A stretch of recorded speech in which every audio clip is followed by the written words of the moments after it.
I want to start today just by asking your basic impressions of this chapter. Very different than the other two chapters in a very real way, wasn't it? Yes. Tell me just Yes. your basic impressions of.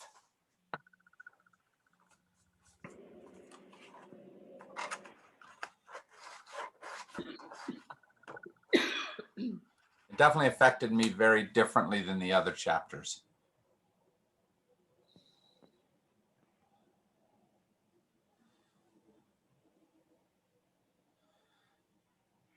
I find it, I'm not sure how to say this.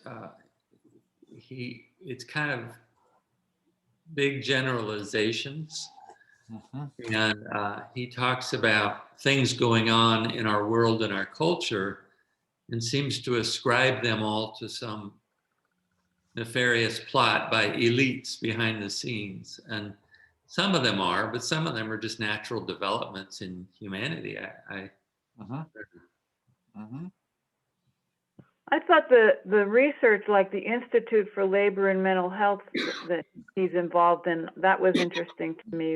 It was like he had an agenda that kind of I didn't get in the beginning of the book. Thank you. The other thing was Obama taking care of the corporations in the recession and not the people who were hurt by the recession. I was surprised and didn't like hearing that. Sure. And just know, Judith, that I think he overstates those kinds of things because he knows who he's talking to. He's not talking to Republicans. He's talking to Democrats. And he is trying to say very clearly, quit thinking that you're only just right. Okay, thank you for that. I think that's what he's really trying to say very clearly. I'm so glad that you brought this up because I was feeling like I wasn't sure I wanted to go on with the book Mm-hmm. because it felt very didactic to me, or I think that's the word, where he has an opinion and that's it. Yeah. The really good news about books is there's two opinions that matter in a book: whatever the author is trying to say, and however you read it. And your opinion matters just as much as the author's opinion. And in fact, it's the interaction of those two opinions that really brings meaning out of a book.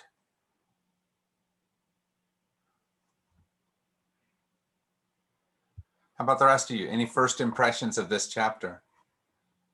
I spent a lot of energy on the self-blame part and your upbringing, and do you blame your parents for part of who you are? And I don't. And so that was very hard for me. I often say in this day and age that I was raised in a functional family because so many people describe their upbringing as dysfunctional. And I just say I was raised in a functional family. Yeah. And my parents didn't make me feel guilty about this, that, or something, or that I certainly faced some challenges as a woman in getting an education and choosing a career and so forth in my generation. But the self-blame thing, I mean, there are things as a mom I blame myself for sure. But as a kid, I don't go back, and I give my parents credit for a lot of who I am today, not blame.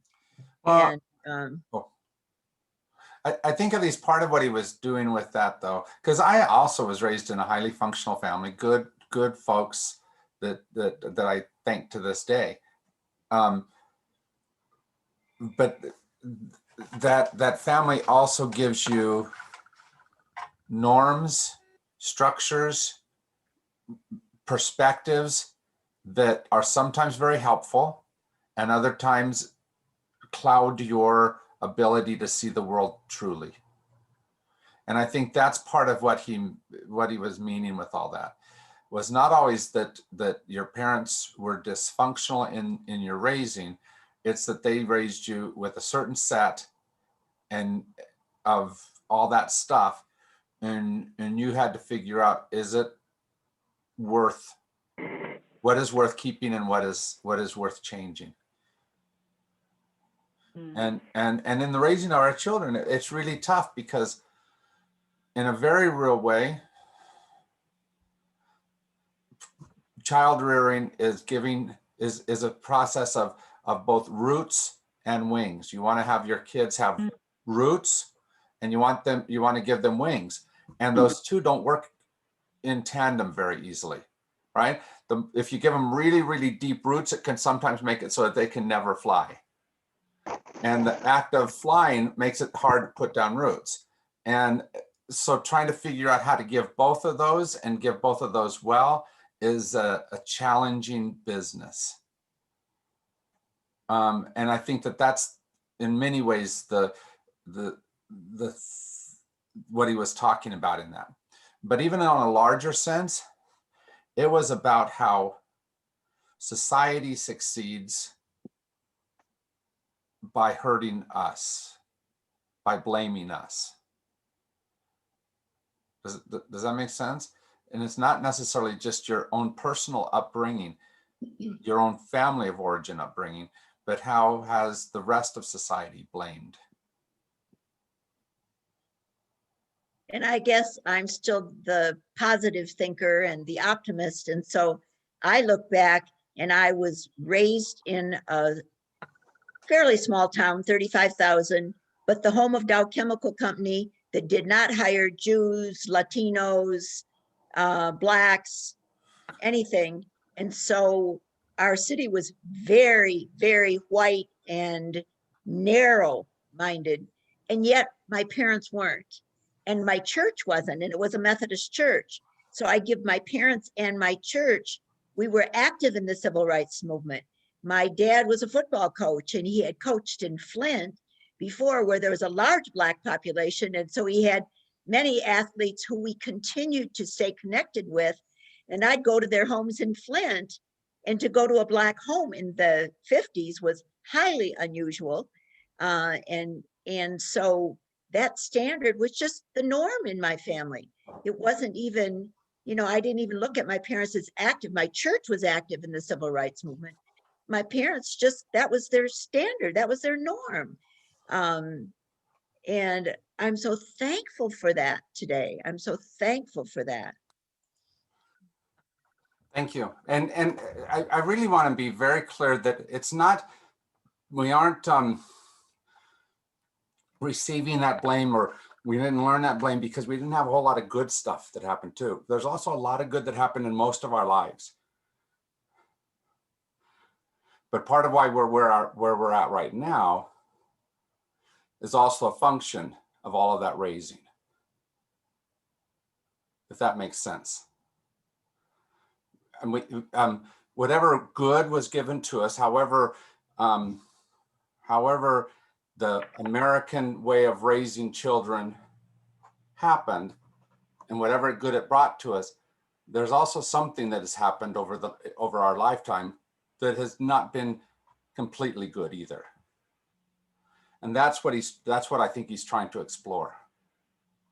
It seemed like the blaming, at least partially, if not wholly, it seemed like he was speaking to people who are not among the more prosperous among us, and that they have heard suggestions that it's their fault. If they're not prosperous, it's their fault.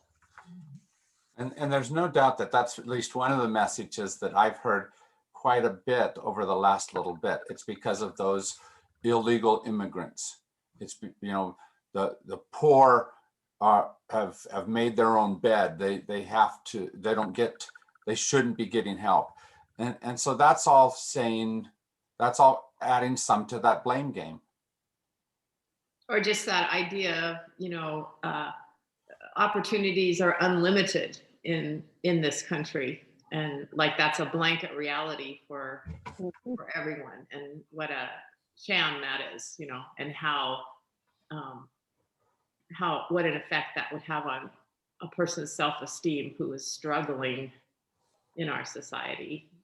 Yeah, I was always very aware as I went through seminary, how much I was very happy, and the whole ordination process, how happy I was that no matter how hard it was, I didn't have to face something that every one of my female colleagues had to face.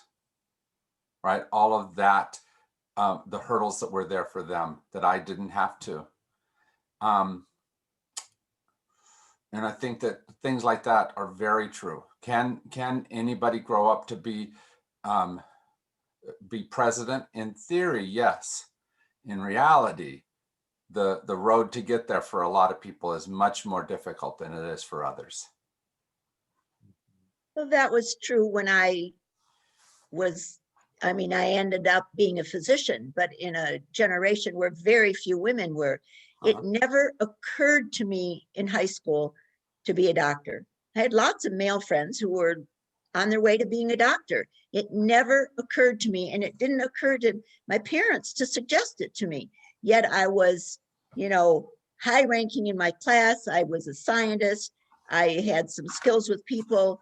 And then when I went to the honors school at University of Michigan, my advisor was actually an English emeritus professor, so an English professor. And he said, well, what do you want to do? And he had all my Cooter preference test and all of this testing scores in front of him. And I said, I don't know.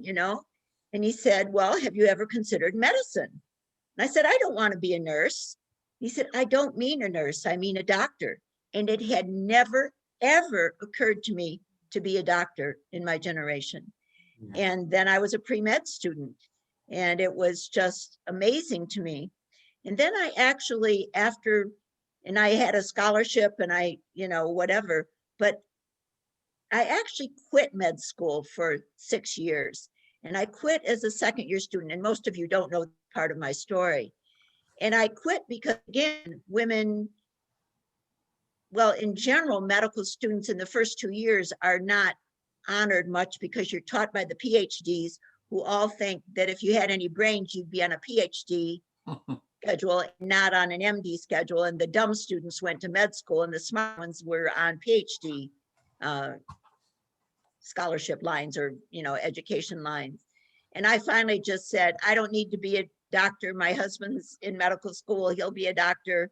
I can find something else to do, and ended up with a master's in microbiology. But then, and I quit as a second year student and in very good academic standing. And then 6 years later, Jim and I were in Alaska finishing up his 3-year Indian Health Service commitment, coming back to Ann Arbor. And I was considering going to school to get a doctorate in public health because that just seemed one of my areas of interest. And my husband, who was Jim, said to me, Kay, why don't you just go back to medical school and get a doctorate in something useful? And I cried and threw a fit and everything and went to sleep. And the next morning I woke up and said, you're right.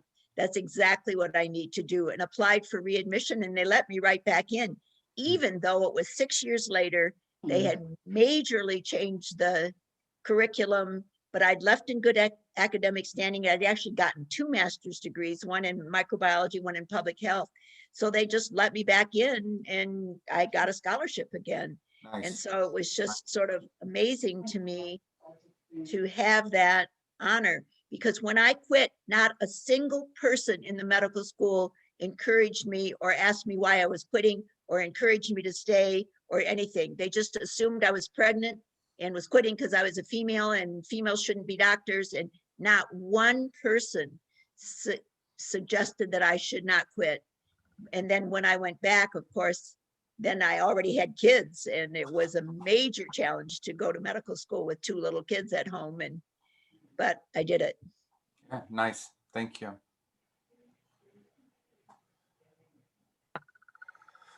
What'd you guys take out of his whole sweep of history that he talked about? The whole first third or so, where he laid out all his arguments of why this is where we got to where we are. What did you think of that whole storyline?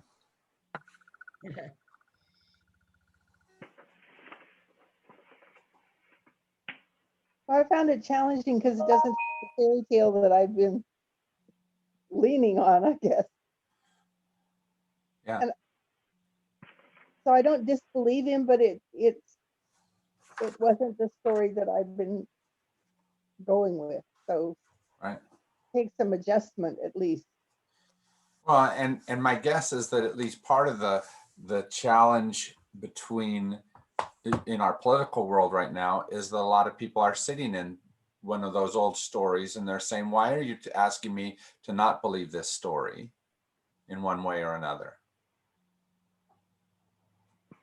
So how is it that you're fighting that story? What is it that gets in the way of that story for you? What doesn't work?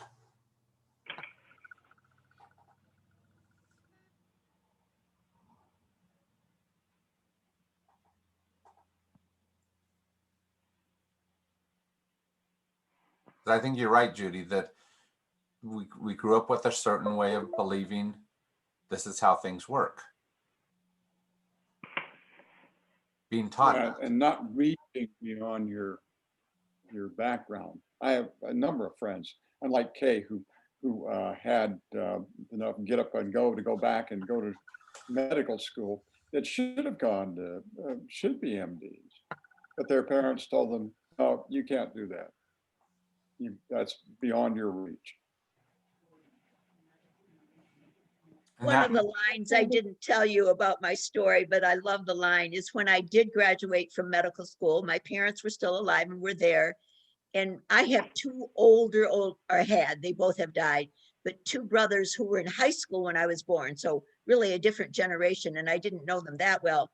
But when I graduated from med school, my dad looked at me and said, I always wanted one of my sons to be a doctor. And it was not an insult. It was an absolute compliment. He was acknowledging that it never occurred to him that his daughter could be, but that he was just so honored, it was just cute.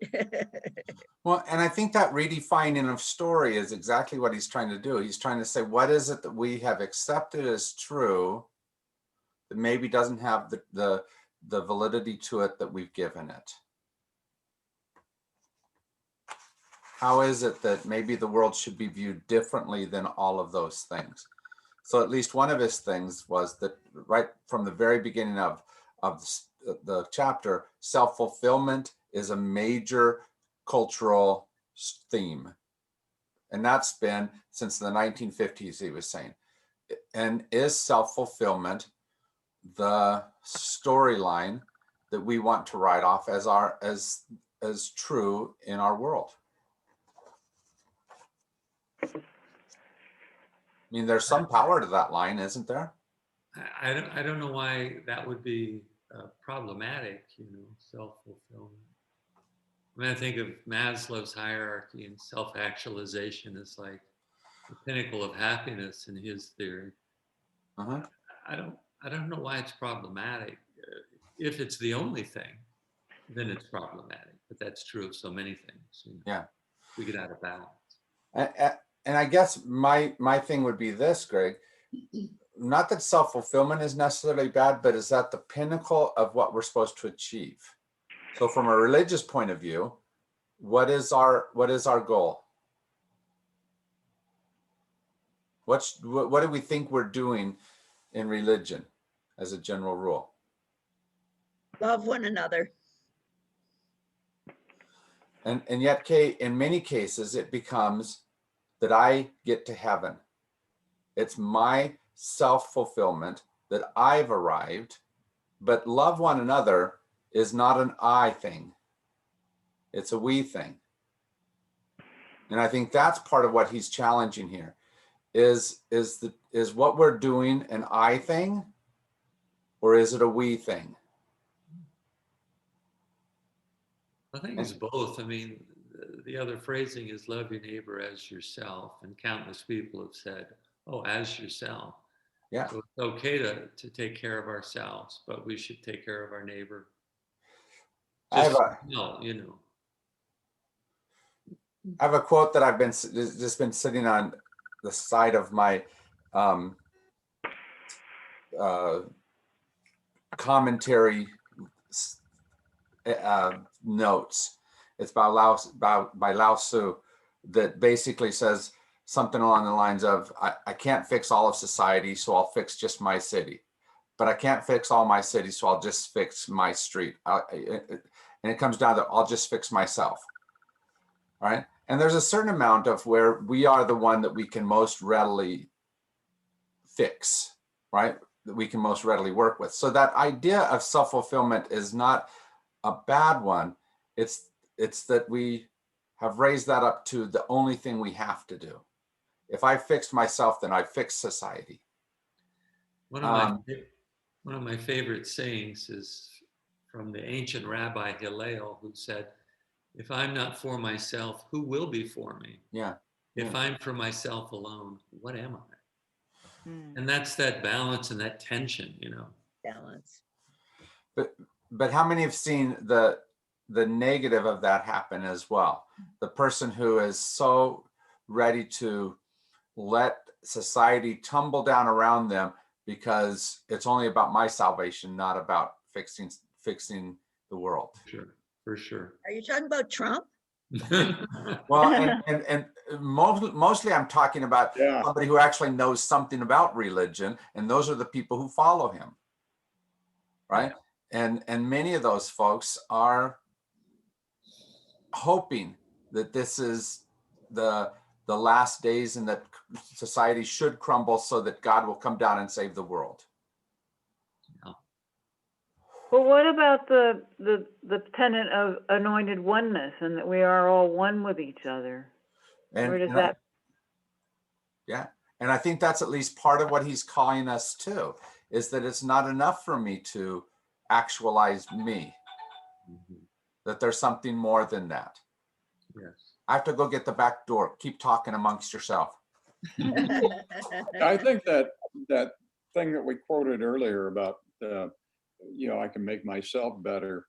The balance of that is that saying that came, I believe it was from Helmut Thielicke during the 1930s in Germany, and he said, hey, pretty soon they're going to come and I'll say, no, it's not for me, Yes. and who's going to speak up for me?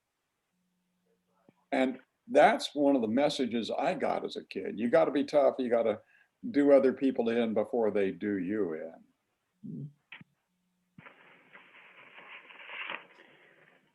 Another thing I thought about reading this chapter was when Greg last week talked about how the academics seem to be in the leftist side and caring about all of society as compared to the blue collar workers. And then here it came up in this chapter. It's like, ooh. Had you read this chapter before, Greg? No. Huh. But, the conservatives complain about, the universities and the media as the enemies of the people. Yes. I think in part because they feel locked out. Yes. And that's one of the big problems we have to address. I was fortunate enough that I lived in a state where the people had come back from World War II and said, we're going to make college education affordable enough so anyone who's qualified can go. Like the GI Bill, you mean? Well, no, it was just a tax thing. They said, hey, we're gonna make it so that there are state and California university colleges where it doesn't cost an arm and a leg to go. Mm-hmm. I mean, I went to Cal State Long Beach, and I think at the beginning of each semester, I figured I needed $100. Mm. And about 60 of that was for the parking fees. At Long Beach State, there used to be a saying, anybody who comes and stays here long enough will get a degree, but only a chosen few will ever find a parking place. But anyway, about 60 of that was for the fees, and about 40 of that was for books, and that's what I needed each semester. Hmm. Today, that's not even one book. Right? Yep. And yet part of the message from the like Betsy DeVos, who I don't want to in any way try to act like she's an education expert, because she's not. Uh-huh. She basically left telling her staff, do not let them forgive student debt, Yeah. right? Debt that is crippling both those individuals and our nation in a very real way. So I'm about Harvey's age, and I went to the City University of New York for $5 a semester. It was books that got me, but I didn't have to pay that much rent either. I'm amazed how much cheaper college was back in the 1800s. Back Sorry about that. I'm sorry. when Harvard first began. Yeah, but in the 70s and 80s, when Sharon and I went to school, it Yeah. was very affordable. Yeah. Well, and the hard part is that, and I see this in some of the responses from older folks. It's like, but I worked my way through college. Why don't you? I didn't have to. And part of it is because of issues like this. We were at Sharon's uncle's 80th birthday party up in Everett, or north of Everett, Washington, and there was a family friend there who is a dentist and has a business of chain dental offices. And he said that, told me that kids getting out of dental school are so crippled with debt, they cannot open a private practice. They cannot, and the ones who try end up bankrupt. So they have to work for his kind of business at a modest salary. Yeah. That's just kind of heartbreaking. Yeah. That's also true of graduates from medical school now, which is why we're so short on primary care docs, because to pay off this $250,000 indebtedness that they may have after 4 years of college and 4 years of med school, they choose the areas of medicine that are high paying, and that's not primary care. Yeah, it's a shame. So Yuma right now has about twice as much of a population as they have during the summer. And the reason for that is not the heat. Even that's a pretty good reason to not be there during the summer. You know the reason why? It's because of Canadians and Northern Tier people that are coming down to Yuma to be able to go across the border on a regular basis and get medical care. Oh, People who have been trained in the United States by and large in dental and medicine to be able and opened up a place there because that they could afford to open up the practice on the south side of the border, but not on the north side.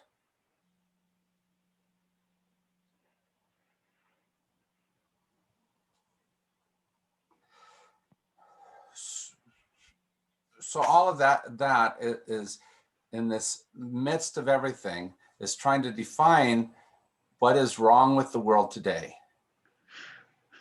and how do we begin to change it. The other word that he used, not the self-blaming, but the other word in the title that he used was powerlessness. Yeah.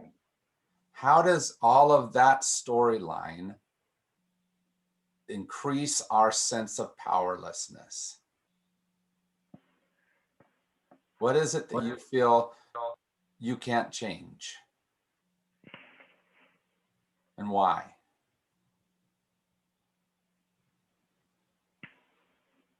I remember when Sharon and I were first married in 75.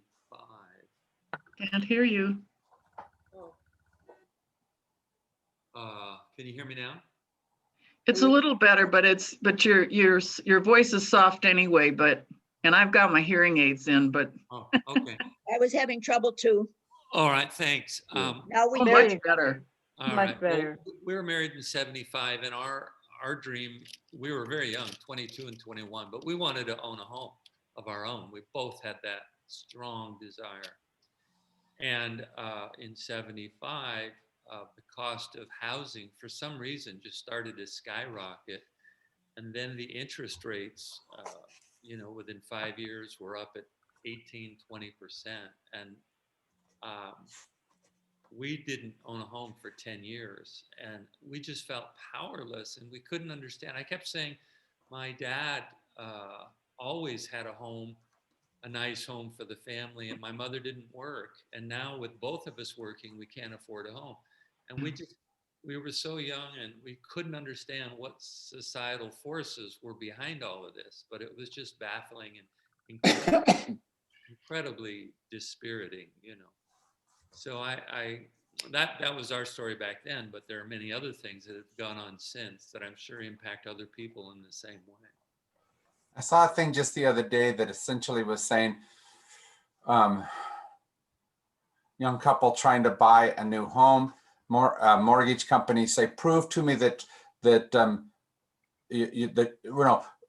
show me enough money that I can trust that you can pay $500 a month for a mortgage. So, well, I'm paying $1,000 a month for rent right now.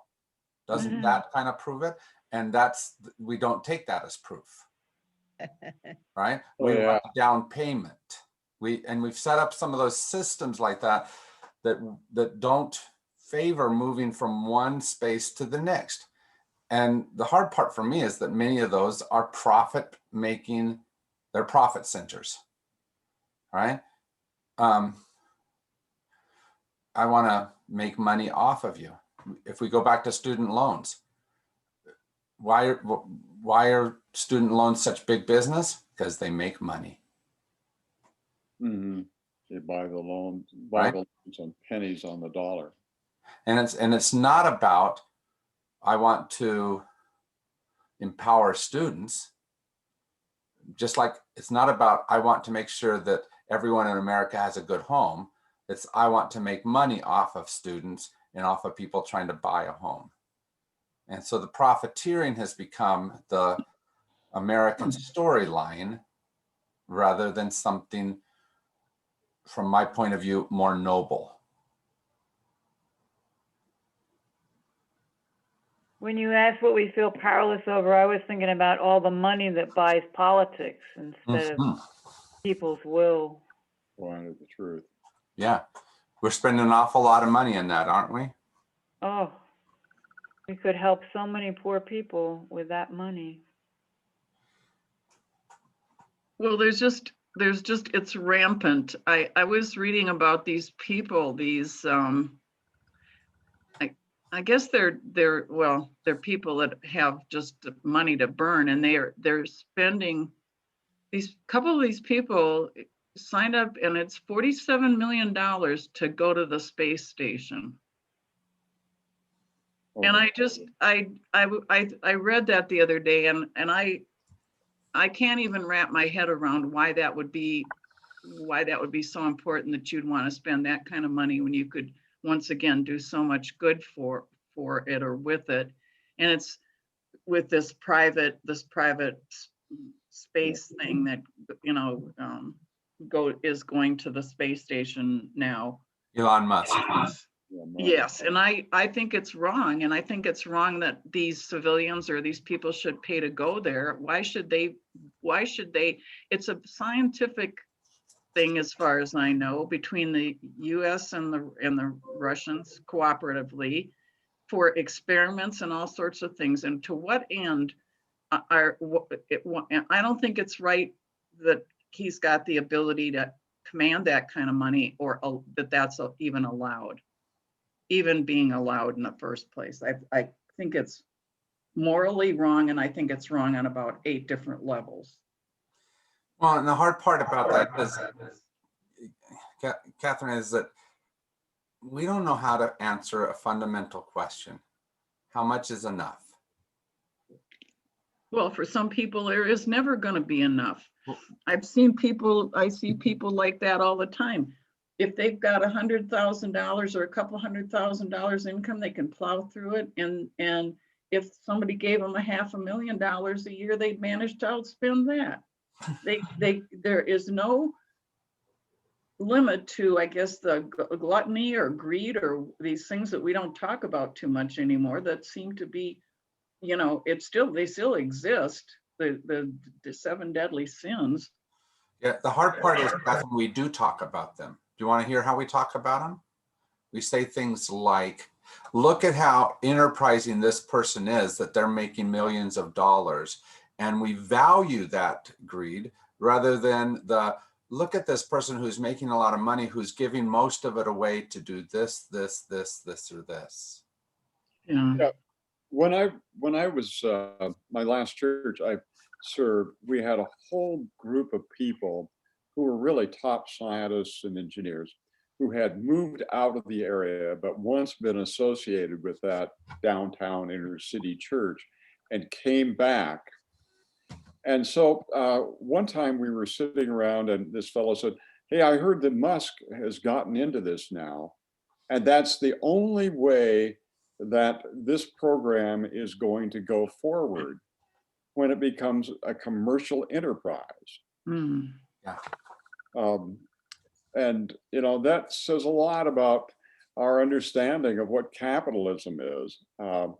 You know, only when we can see if we can make some money off of this thing by pushing it out will the program then go on and we will get into the real space travel.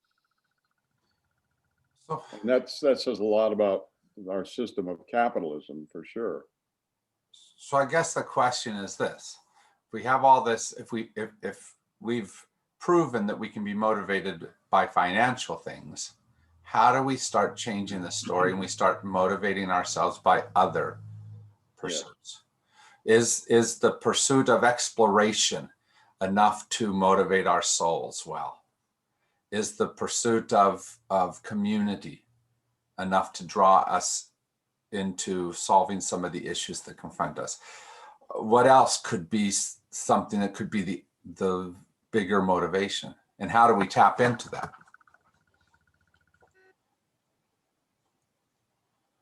Because it seems to me that money being the only motivator is a pretty shallow society. Right on. But we don't That's what recognize it. capitalism is. That's what capitalism is. Yeah. Exactly.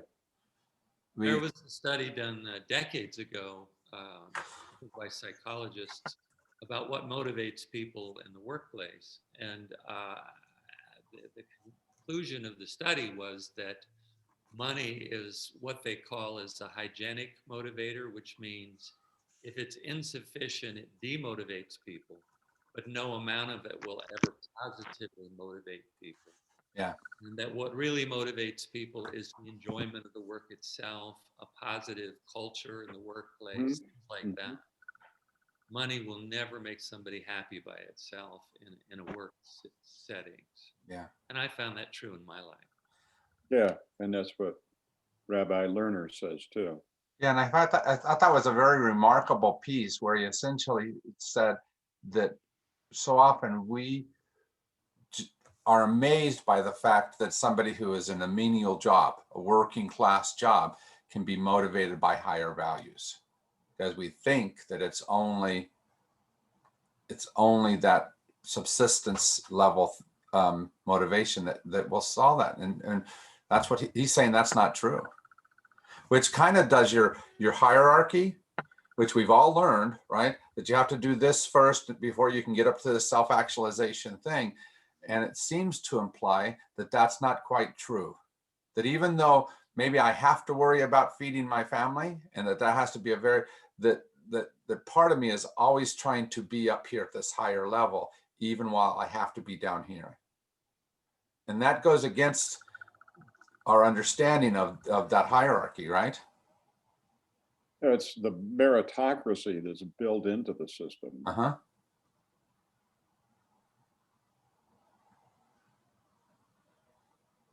What that really says, though, is that somebody like a Francisco, right, who stayed here at the church, am I only seeing him as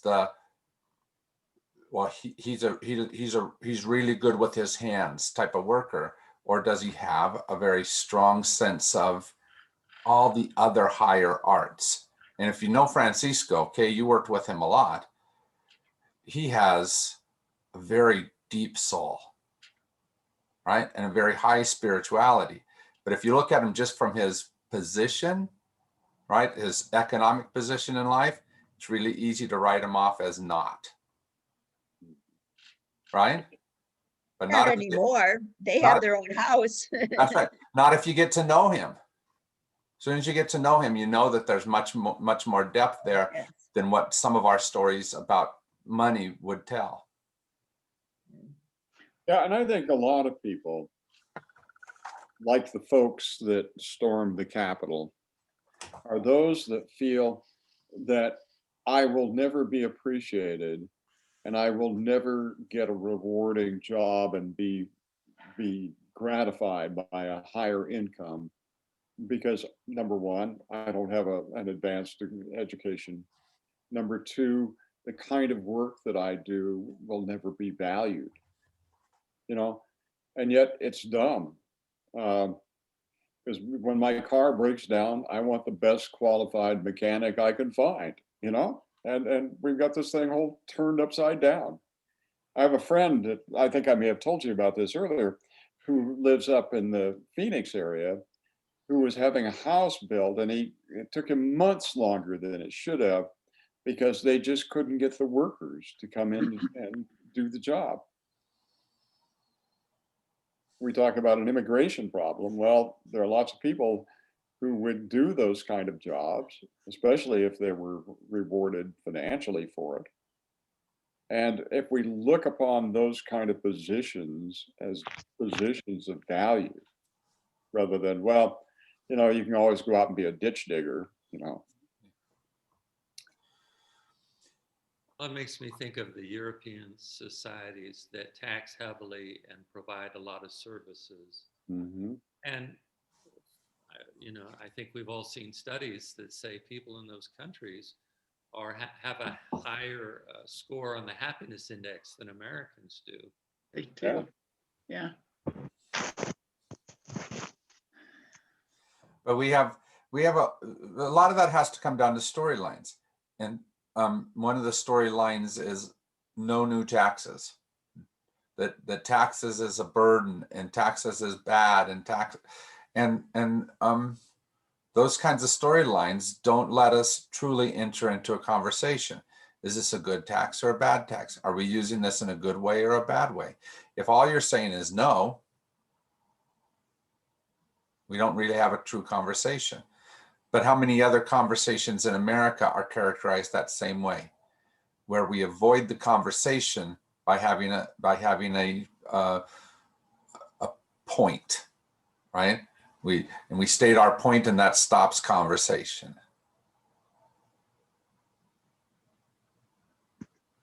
I look at abortion, it's that way, isn't it? No matter which side of the abortion thing you're on, I'm this way, and so I don't have to discuss it any longer. And I'm better than you.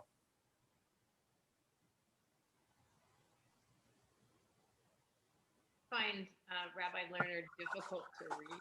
I mean, his sentences. Can't hear you. I find Rabbi Lerner difficult to read.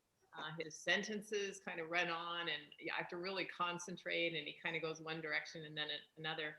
But I think this whole thing, you know, he's questioning the conclusion that everyone had after 2016, that it's the economy that was the issue here. And this whole idea that it's about people's dignity, I think is really revolutionary. Yeah. And that this really is the path to having a conversation with the people who supported Trump. And, you know, there was a debate where it was like a town hall kind of thing where Biden was asked by a young African-American man about, he said, other than you ain't black, your comment, you ain't black, which was kind of a dig at Biden's faux pas that he made. He said, what would you say to me, you know, about I'm afraid for my kids, the police or whatever. And Biden blew it. He immediately launched into, well, we're going to do these economic programs and we're going to make sure that there's job opportunities and blah, blah, blah, blah, blah. And you could just see this young man kind of sag. I mean, it was so obvious that he needed to hear about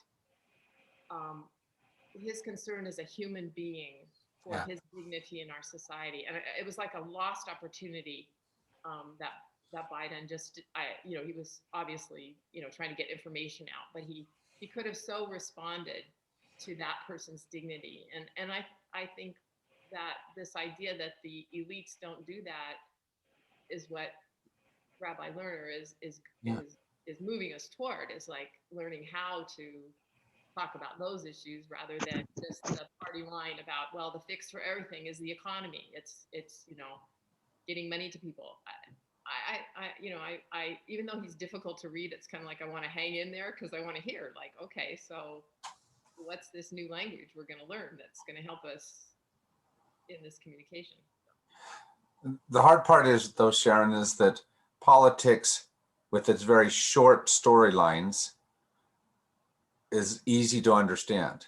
It gives me a very simple answer to everything. And so we often go to those types of things.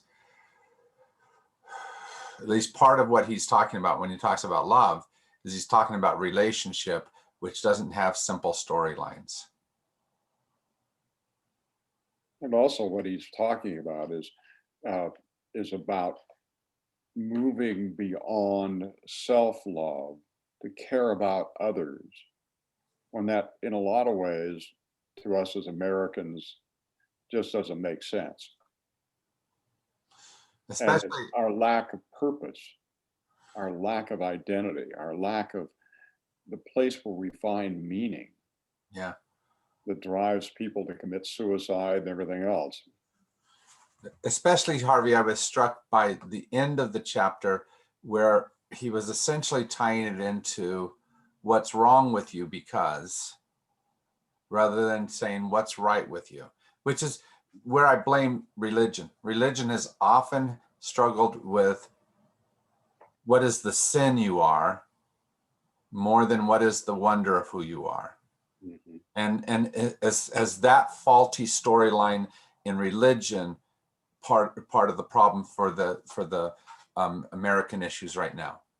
Are we just looking at the problems of each other, or do we see the wonder and the power? Because that's at least part of our past storyline, that every new immigrant brought wonder to, right? That we were this melting pot that grew because of this infusion of, and now we just see look what kind of danger or disease or problem that they're bringing in, Or jobs or you whatever. know, whatever it happens to be, right? And do we carry too much of that bad language of sin, right? And by that I mean what's wrong about you, instead of how do I lift you higher than whatever is normal about you. Jim, what is that? I don't know whether, I used to hear it at annual conference all the time, but the saying that ends with "for the transformation of the world." That's our that's our whole Is that the membership thing? Or is it?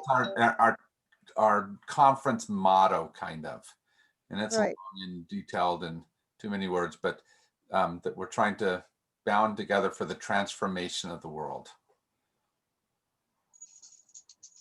That's the only part I like in that. The good part of it. But it's, that's a big job, and I can't transform it. I can't transform anything unless I worked on myself. So it's got that double whammy. Maybe that's why we have two hands. We're supposed to be what is it? Ambidextrous. Multitasking. That we use Yeah. both hands at once. We can feed ourselves and feed somebody else. I mean, I don't know. It's Yeah. a big assignment, but it's been one of the things that I try and keep in mind, that my personal safety and security, or whatever it is that I'm concerned about at the moment, is only a very small piece of what needs to happen for the whole, Yeah. for the globe, for all the people. Mhm. And right now I'm just so concerned about those people in Africa, for instance, who can't get vaccines because they don't have the Refrigeration. cold. Yeah. I mean, it seems like such a ridiculous thing, but it's true. Right. that what we're working with now has to be kept at a certain temperature, and can't do that in many third world places. And so they're being, at some level, they're being sacrificed, and that's not quite what I mean. But I want our country to be handing out vaccines to other places as well as get it to ourselves. I mean, it's a huge order, but if anybody can do it, we can, I think. That I think that's a place where our own self-interest will overwhelm this, and we'll say, well, look, we can't be free from this disease until we get the whole world vaccinated, and maybe we'll get on and do it. When really we ought to be saying, this is what our mission is, to vaccinate the whole world, to help the whole world rid itself of this virus. Yeah. But there we go, you know. So anyway, I hope we can do that. It's a challenge though. That again, it goes back to the I versus we part Sure. of this conversation. Is it enough to just fix America concerning the vaccine, or do we have enough of a sense of us being them that the whole world needs to be fixed in order to? And I think that if nothing else, we should be looking at things like the ability to travel across the world so easily, and how much that traveling is happening, to know that we can't just let a disease run rampant in Africa, because it will bleed over. That it doesn't just stay in one section of the world any longer. That was this week that, you know, unless everyone gets vaccinated quickly, these mutations are going to continue. So that right there is a lesson that this is a worldwide problem. It better be addressed that way, because otherwise we're going to have just other battles to fight. Yeah.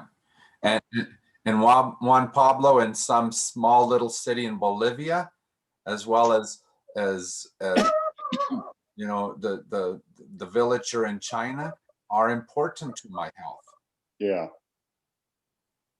Right. Well, I think most of you know by now, I have an asylum seeker from Africa, from Uganda, living with me. And his mom died about 2 weeks ago from COVID. Oh, And so that was very stressful for him to be here when his mom was hospitalized and very ill. And the family had to pay for that because there's no health insurance, and it's extremely expensive. And then she ultimately died. He actually had one of his 4 sons who had it too, an adult son, but he had a mild case and did fine. And they weren't even in the same city, so they didn't catch it from each other. And But Kate, that's been very hard on Richard to have his mom die and he couldn't be there. And yeah. It's one of- family had amazing expenses associated with that, and with the funeral and with everything. Okay, first of all, just tell Richard we're so sorry. I hadn't heard that his mother had died yet, and I knew she had COVID and that he had that concern. So please let him know that our hearts are with him. Okay. You know, somebody like Richard's mother, I think, is indicative here. There's no way we're ever going to know her, but we do know the strand back to her. And does that allow me to care enough?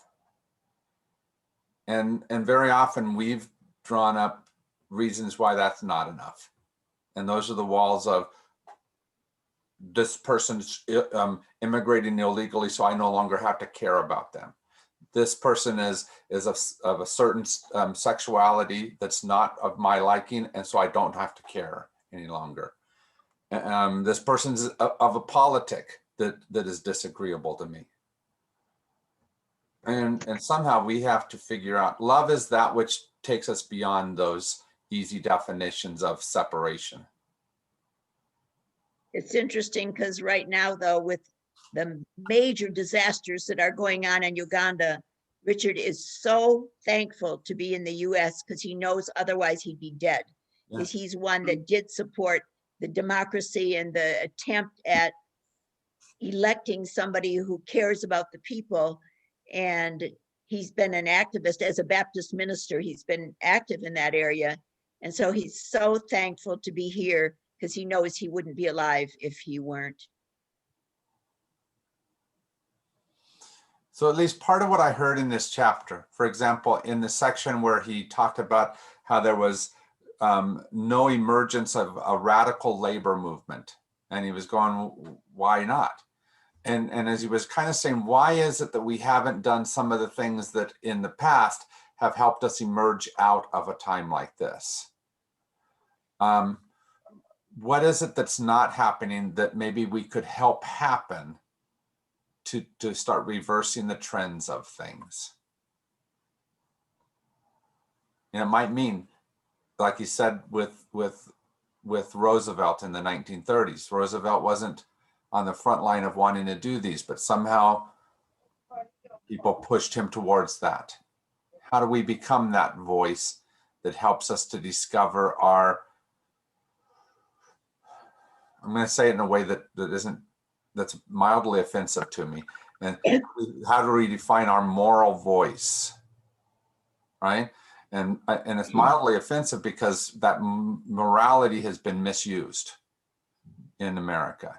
But that which draws us beyond ourselves is the moral voice. What is it that speaks who we should be in the right way?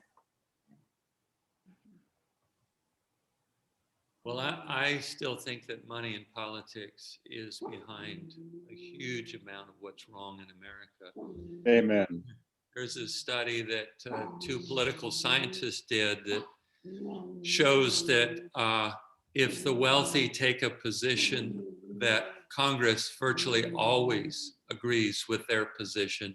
And if 95% of Americans want something and the 5% don't, that Congress always goes with the 5% because they need those wealthy donors' money to get reelected. So I think we have to get money out of politics to get the broad voice of the people listened to again by our government. Amen. Isn't that a sad statement about us? Is that it's economic rather than moral that puts our decision? Why is it that one is more important than the other? Mm-hmm. And how do we reverse that? That's the question. Yeah. And in a very real way, the other side of it that I think he was addressing is, why is it that selfish concerns are more important than communal concerns? And how do we reverse that? The good news is that Harvey has all the right answers and he's going to tell it to us next week. Yeah. Ooh. I'll be here for a 24-hour lecture. So be here to get all the right answers, all right? Okay, that calls for glasses of wine and stuff. Actually, Cheese morphine. and crackers. Something. Anyway, what chapter are we going to do next week? We are going to do 4. chapter 4. And just heads up, chapter 4 is a very long chapter. It's Mhm. about twice as long as this week's chapter. This was Thanks short, for the yeah. warning. Jim, Thank you. I have a special request though. I don't know anything about this author and everyone is referring to him as Rabbi da da da da. Can you send, when you send chapter 4 out, the book's author description? Sure, I'll find that and I'll get it to you. I would, even if it just comes to me, because I find I really need to know that. Mhm. It helps if Thank you know the magazine Tikkun, Tikkun. He is one of the editors of that magazine. So if you look up, He refers to that all the time, but I've never heard of it. So yeah, if you I haven't either. just Google Tikkun, and that will help you to understand. You know, if you see what kind of things it deals with, you'll see kind of part of who he is. Okay, but I'll send you out what I can find about thank you. Thank you. who he is. All right. Any last words from anyone to solve all the issues? Well, I don't always like what I read, but I have to do it. And I know I have to be upset in order to want to do something different. Good point. And being upset is something that we've sometimes been urged not to be. Yeah. But good upset is not a bad thing to do. And be- Mhm. Yeah. All right, my friends, take care of you. We'll see you next week. Thank you all. Yeah, Jim, I may be a Bye. little late next week. Okay, thank you for letting me know. Thank you, thank you.